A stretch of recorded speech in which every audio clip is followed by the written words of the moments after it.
നാടകത്തിലോ ഒറ്റ സ്ട്രെച്ചിന് പോകുന്നു, നമുക്ക് അതിൻ്റെ കണ്ടിന്യൂറ്റി കീപ്പ് ചെയ്യാൻ പറ്റും, നമ്മുടെ ആക്ഷൻ കണ്ടിന്യൂറ്റി.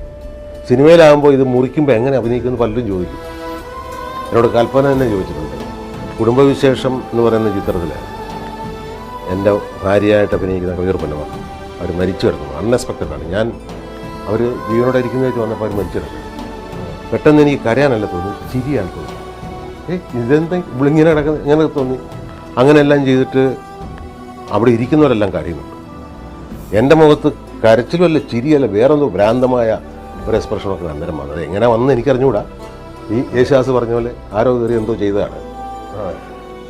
പക്ഷേ അത് കഴിഞ്ഞ് കട്ട് ചെയ്ത് പിന്നൊരു 3/4 മണിക്കൂർ കഴിഞ്ഞിട്ട് ക്ലോസപ്പ് എടുക്കുകയാണ്. അപ്പോഴും അതേ പാവം തന്നെ വന്നു. കൽപ്പന ഒരിക്കൽ എന്നെ ഫോണിൽ വിളിച്ച് ചോദിച്ചു ഇതിൻ്റെ ഡബ്ബിങ് കഴിഞ്ഞിട്ട്, അങ്കിളെ അതെങ്ങനെ വന്നെങ്കിൽ ആ പിന്നെ ക്ലോസിൽ ആ എക്സ്പ്രഷൻ എങ്ങനെ അങ്കിൾ മെയിൻറ്റെയിൻ ചെയ്തു? ഞാൻ പറഞ്ഞു എനിക്ക് അറിഞ്ഞുകൂടാ മോളെ, അങ്ങനെ സംഭവിച്ചു.